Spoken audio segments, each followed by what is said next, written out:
కమలం వదిలి కాంగ్రెస్లోకి వస్తా. ఏఐసీసీ నేత వద్ద ఓ బీజేపీ ఎంపీ ప్రపోజల్ అట. మోడీ గ్రాఫ్ తగ్గుతున్న నేపథ్యంలో భవిష్యత్ అన్వేషణ. సీఎం పీసీసీ మంత్రులపైన ఫిర్యాదులు. బీజేపీ పనితీరుపై తీవ్ర అసంతృప్తట. కమలాన్ని వదిలి కాంగ్రెస్లోకి వస్తా అని చెప్పేసి తెలంగాణలో ఉన్నటువంటి ఎంపీ పార్లమెంట్ సభ్యుడు ఏఐసీసీ సంబంధించినటువంటి నేత దగ్గరికి పోయిండట. మా బీజేపీ క్షీణించిపోతుంది, మా బీజేపీ గ్రాఫ్ తగ్గిపోతుంది, మోదీ గ్రాఫ్ తగ్గిపోతుంది, కాబట్టి నెక్స్ట్ మళ్ళీ కాంగ్రెస్ పార్టీ కేంద్రంలో అధికారంలోకి వచ్చేటువంటి సూచనలు కనిపిస్తూ ఉన్నాయి, పరిస్థితులు రాబోతూ ఉన్నాయి, కాబట్టి బీజేపీలో ఉంటే నాకు వచ్చేది ఏం లేదు, నేను కాంగ్రెస్ పార్టీకి వస్తా అని చెప్పేసి తెలంగాణలో ఉన్నటువంటి ఒక ఎంపీ, మరి అతను ఎవరో తెలియాలి, ఆ ఎంపీ ఎవరి దగ్గరికట ఏఐసీసీ దగ్గరికి పోయి రిక్వెస్ట్ చేసినట్టు మీ పార్టీలోకి వస్తా నన్ను తీసుకోండి అని. రాష్ట్రానికి చెందిన ఓ బీజేపీ ఎంపీ ఆ పార్టీకి గుడ్ బై చెప్పి కాంగ్రెస్ కండువా కప్పుకునేందుకు ప్రయత్నాలు ప్రారంభించారట. అందులో భాగంగా పార్లమెంట్ వర్షాకాల సమావేశంలో ఏఐసీసీలోని ఓ కీలక నేతను కలిసి తన ప్రపోజల్ను ఆయనకు వివరించారు. ముందుగా పార్టీ మారేందుకు దారి తీస్తున్న పరిస్థితులను వివరించి ఆ తర్వాత రాష్ట్ర ప్రభుత్వం కాంగ్రెస్ పార్టీ పనితీరుపై ఫిర్యాదు చేసినట్టు తెలిసింది. ఈ సందర్భంగా సీఎం, పీసీసీ అధ్యక్షుడు, మరో 3 మంత్రుల పెర్ఫార్మెన్స్ సరిగా లేదని ఆరోపించారట. అయితే సదరు ఎంపీ ప్రతిపాదనను ఏఐసీసీ నేతల రాష్ట్రానికి చెందిన కీలక నేతల ముందు పెట్టడంతో ఆ విషయం ఇప్పుడు అస్తం పార్టీలో హాట్ టాపిక్గా మారిందట. ఏదైతే దీనికి సంబంధించి రాష్ట్రానికి, మన తెలంగాణ రాష్ట్రానికి సంబంధించిన ఒక బీజేపీ ఎంపీ ఏఐసీసీ దగ్గరికి పోయట. అయితే ఈ విషయం ఎవరికి తెలుసు? తెలంగాణ టీపీసీసీ అధ్యక్షుని తెలుసట, సీఎంకి తెలుసట, మరో 3 మంత్రులకి వీళ్ళందరికీ కూడా ఇన్ఫర్మేషన్ తెలుసట ఏ ఎంపీ ఏంటి అని చెప్పేసి. మరి వాళ్ళే లాక్కొస్తుర్రా ఏంటో తెలియదు, కానీ బీజేపీ గ్రాఫ్ అయితే తగ్గిపోతుంది, పరిస్థితులు మొత్తం కూడా కాంగ్రెస్ వైపే చూపిస్తున్నాయి. ఈ ఏదైతే జనజీవత వల్ల కావచ్చు, లేకపోతే ఈ కాక్రోచ్ జనతా పార్టీకి సంబంధించిన ఉద్యమం వల్ల కావచ్చు బీజేపీ గ్రాఫ్ తగ్గిపోతుంది, కాబట్టి నేను మీ పార్టీలోకి వస్తా అంటూ కూడా ఒక ప్రపోజల్ పెట్టినారు. దాని మీద చర్చ నడుస్తుందట ఏఐసీసీలో, తీసుకోవాలా వద్దా అని. సొంత పార్టీ పెద్దలపై కోపం.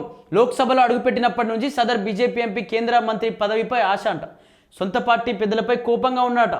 అతను కేంద్ర మంత్రి పదవి కోసం మరి ఆశగా ఉన్నట్ట, మరి ఆశ తీరలేదని చెప్పేసి కోపం మీద మరి వేరే పార్టీ మారుతున్నట్టున్నాడు. మరి ఒక్కసారి చదువు వినిపించే ప్రయత్నం చేస్తా. అందుకోసం కేబినెట్ విస్తరణ జరిగిన ప్రతిసారి పదవి కోసం తీవ్రంగా లాబింగ్ చేసేవారు. మంత్రి పదవి ఇవ్వకపోతే ఆ స్థానంలో పార్టీ అధ్యక్ష పదవి ఇవ్వాలని ఢిల్లీ నేతల చుట్టూ ప్రదక్షిణలు చేశారు. కానీ సామాజిక సమీకరణల కారణంగా ఆయనకు అటు మంత్రి పదవి, ఇటు పార్టీ చీఫ్ పదవి దక్కే అవకాశం లేదు. ఈ నేపథ్యంలో ఆ పార్టీలో కొనసాగడం మంచిది కాదనే నిర్ణయానికి అవకాశం లేదట. ఈ నేపథ్యంలో ఆ పార్టీలో కొనసాగడం మంచిది కాదనే నిర్ణయానికి వచ్చి సదరు ఎంపీ వర్షాకాల పార్లమెంట్ సమావేశాల సమయంలో ఏఐసీసీలోని ఓ కీలక నేతను కలిసినట్టు తెలిసింది. తను పార్టీ మారాలనే నిర్ణయం వెనుక ఉన్న కారణాలు సదరు నేతకు వివరించారట. ఇప్పటికే మోడీ గ్రాఫ్ రోజు రోజుకు తగ్గిపోతున్నది. ఈ మధ్య జంతర్ మంతర్ వద్ద జరిగిన కాక్రోచ్ జనతా పార్టీ ఆందోళనలే అందుకు నిదర్శనం. ఇలాంటి పరిస్థితుల్లో ఆ పార్టీ మళ్ళీ అధికారంలోకి రాలేదు, అందుకని ఆ పార్టీలో నేను ఉండలేను, పైగా రాష్ట్రంలో బీజేపీ పర్ఫార్మెన్స్ సైతం సరిగా లేదు అని సదరు నేతకు వివరించిన తనను కాంగ్రెస్లో చేర్చుకోవాలని మనసులో మాటను ఆయనకు వివరించినట్టు తెలిసింది. దీనికి సంబంధించి ఏం చెప్తా ఉన్నారంటే, చాలామంది మంత్రి పదవి కోసం రకరకాలుగా జరుగుతూ ఉంది, లోపల లాబింగ్లు చేస్తూ ఉన్నారు. అదేవిధంగా కొందరు వ్యక్తులు వాళ్ళ యొక్క ఘర్షణల వాతావరణంగా పదవి రాలేదని చెప్పేసి కూడా ఈ విధంగా రకరకాలుగా మాట్లాడుతూ ఉన్నారని చెప్పేసి కూడా నాకు తెలుస్తుంది. అదేవిధంగా నేను మంత్రి పదవి కావాలని అడిగాను, అంటే కేంద్రంలో మంత్రి పదవి ఇవ్వమని అడిగాను, అది ఇవ్వలేదు. అదేవిధంగా తెలంగాణలో బీజేపీ అధ్యక్షుడు నన్ను నియమిస్తారేమో అనుకున్నాను, అది కూడా రాలేదు, కాబట్టి నిరాశతో ఉన్నాను. అలాగే అదేవిధంగా బీజేపీ గ్రాఫ్ తగ్గిపోతూ సీజేపీ ప్రొటెస్ట్ ద్వారా యువత మొత్తం కూడా బీజేపీకి వ్యతిరేకంగా అయిపోతున్నారు, కాబట్టి తెలంగాణలో బీజేపీ వచ్చే ప్రసక్తి లేదు, కాబట్టి కాంగ్రెస్ పార్టీలోకి రావాలనుకుంటున్నా అని చెప్పేసి కూడా ఆయన బాధ మొత్తం అక్కడ చెప్పేసిందట. అలాగే బండి భగీరథ్ ఎపిసోడ్లో కాంగ్రెస్ ఫెయిల్, రాష్ట్ర ప్రభుత్వ పనితీరు సరిగా లేదని ఏఐసీసీ నేతకు ఆ ఎంపీ ఫిర్యాదు చేసినట్టు తెలిసింది.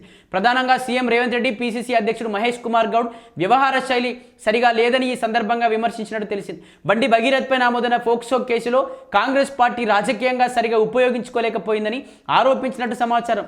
ఆ సమయంలో పార్టీ నేతలు మరింత దూకుడుగా వ్యవహరించి ఉంటే రాష్ట్రంలో బీజేపీకి మరింత డ్యామేజ్ జరిగి ఉండేదని వివరించినట్టు సమాచారం. ఈ విషయంలో ప్రభుత్వం పరోక్షంగా బండికి సహకరించిందని విమర్శలు చేసినట్టు తెలిసింది. నిజంగా బండి సంజయ్కి సంబంధించి ఆ ఫోక్సో కేసు విషయం నడుస్తున్నప్పుడు కాంగ్రెస్ పార్టీ కావచ్చు, లేకపోతే కాంగ్రెస్ పార్టీలో ఉన్నటువంటి సీఎం కావచ్చు, పీసీసీ చీఫ్ మహేష్ కుమార్ కావచ్చు, వీళ్ళందరూ కూడా బండి సంజయ్కే మద్దతుగా ఉన్నట్టుగా కనిపించింది.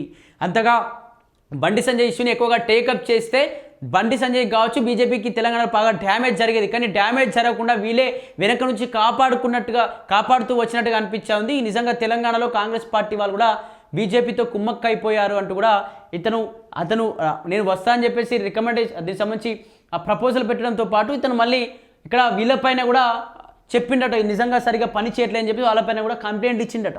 అదేవిధంగా అవినీతి మంత్రుల జాబితా సమర్పణ, ఓ 3-4 అవినీతి మంత్రుల చిట్టాను సదరు ఎంపీ ఏఐసీసీ నేత ముందు పెట్టినట్టు తెలిసింది. ఆ మంత్రుల శాఖల్లో జరుగుతున్న అవినీతి ఏ మేరకు ఉంది, ఎంత మేరకు ఆర్థిక ప్రయోజనం పొందారు, వచ్చిన సొమ్మును ఎక్కడ పెట్టుబడులు పెట్టారు అనే విషయాలను సైతం వివరించినట్టు సమాచారం. ఆ మంత్రులను కట్టడి చేయకపోతే ప్రభుత్వానికి మరింత చెడ్డ పేరు వచ్చే ప్రమాదం ఉందని అలర్ట్ చేసినట్టు తెలిసింది. ఏదైతే అవినీతి మంత్రులు 4 అవినీతి మంత్రులు అయిపోయారు, వీళ్ళ యొక్క సొమ్మును మొత్తం కూడా లాగేసుకుంటా ఉన్నారు, అదేవిధంగా కమిషన్ తీసుకుంటా ఉన్నారు అని చెప్పేసి ఆ మంత్రుల యొక్క డీటెయిల్స్ని కావచ్చు, ఆ మంత్రులు ఎవరు, ఎంత సొమ్ము వస్తూ ఉంది, ఎంత ఖర్చు చేస్తూ ఉన్నారు అని చెప్పేసి డీటెయిల్స్ మొత్తం కూడా అక్కడ ఏఐసీసీ దగ్గర పెట్టిండట. పెట్టి వీళ్ళ అంత కూడా చూడాల్సిందే, వీళ్ళ వల్ల కూడా కాంగ్రెస్ పార్టీకి డ్యామేజ్ జరుగుతుంది అంటూ కూడా ఇక్కడ వాళ్ళపైన కూడా కంప్లైంట్ చేసినట్టు. అదేవిధంగా లాభం కన్నా నష్టం ఎక్కువ, కాంగ్రెస్ తీర్థం పుచ్చుకునేందుకు సిద్ధమైన బీజేపీ ఎంపీ ప్రపోజల్ను ఏఐసీ నేత రాష్ట్రంలోని కీలక నేతలకు వివరించినట్టు తెలిసింది. ఆయన పార్టీలో చేరితే వచ్చే లాభ నష్టాలు ఆరా తీసినట్టు సమాచారం. అయితే ఇదే విషయాన్ని రాష్ట్రానికి చెందిన కీలక ఇతర నేతల వద్ద ప్రస్తావించగా మెజార్టీ మంది సదరు బీజేపీ ఎంపీ జాయిన్పై అభ్యంతరాలు వ్యక్తం చేస్తున్నారట. ఆయన వల్ల పార్టీకి లాభం కంటే నష్టం ఎక్కువ, ఆ టిపికల్ లీడర్ వల్ల ఆ జిల్లాలో కాంగ్రెస్ లీడర్లు ఇబ్బందులు పడతారు, ఇన్నాళ్ళు పార్టీని ఇబ్బంది పెట్టిన వ్యక్తి చేర్చుకోవద్దంటూ తమ అభిప్రాయాలను వివరించినట్టు సమాచారం అట. ఆయన వల్ల పార్టీకి లాభం కంటే నష్టమే ఎక్కువ జరుగుతుంది ఆ వ్యక్తిని చేర్చుకుంటే, దానివల్ల ప్రజలు మొత్తం కూడా చాలా ఇక్కట్లు పడ్డారు, ఆయన వల్ల ప్రజలు మొత్తం కూడా చాలా ఇబ్బందులు పడ్డారట. అటువంటి వ్యక్తిని చేసుకుంటే కాంగ్రెస్ పార్టీ కూడా తెలంగాణలో మళ్ళీ గ్రాఫ్ ఇంకా తగ్గేటువంటి ప్రమాదం ఉందని చెప్పేసి తెలంగాణ కాంగ్రెస్ లీడర్లు మొత్తం ఏఐసీసీకి అయితే ఇన్ఫర్మేషన్ ఇచ్చారట. మరి చూడాలి అసలు ఆ ఎంపీ ఎవరు, అక్కడికి ఎందుకు వెళ్ళాల్సి వచ్చింది, పార్టీ ఎందుకు మారాల్సి వచ్చింది, మారాలనే ఆలోచన ఎందుకు వచ్చింది, అదేవిధంగా దీనికి సంబంధించి మంత్రులపై కంప్లైంట్ కావచ్చు, లేకపోతే సీఎం రేవంత్ రెడ్డిపై టీపీసీసీపై కంప్లైంట్ ఎందుకు ఇవ్వాల్సి వచ్చింది, అసలు ఇక్కడ ఏం జరుగుతుందని చెప్పేసి మరి ఆ పార్టీలోకి ఎవరు జంప్ అవుతున్నారో చూడాలి. మరి చాలా చూస్తున్నాం, ఎవరు ఒక్క పార్టీలో కూడా ఉండకుండా పార్టీలు జంప్ అవుతూ ఉన్నారు. అంటే ప్రజలు ఒక పార్టీ బీఫామ్ పైన గెలిపిస్తే వీళ్ళు ఇంకో పార్టీలోకి వెళ్తూ ఉన్నారు. ప్రజల యొక్క అక్కడే అసంతృప్తికి గురై ప్రజలు కూడా వీళ్ళని పక్కకు పెట్టే ప్రయత్నాలు కూడా జరుగుతున్నాయి.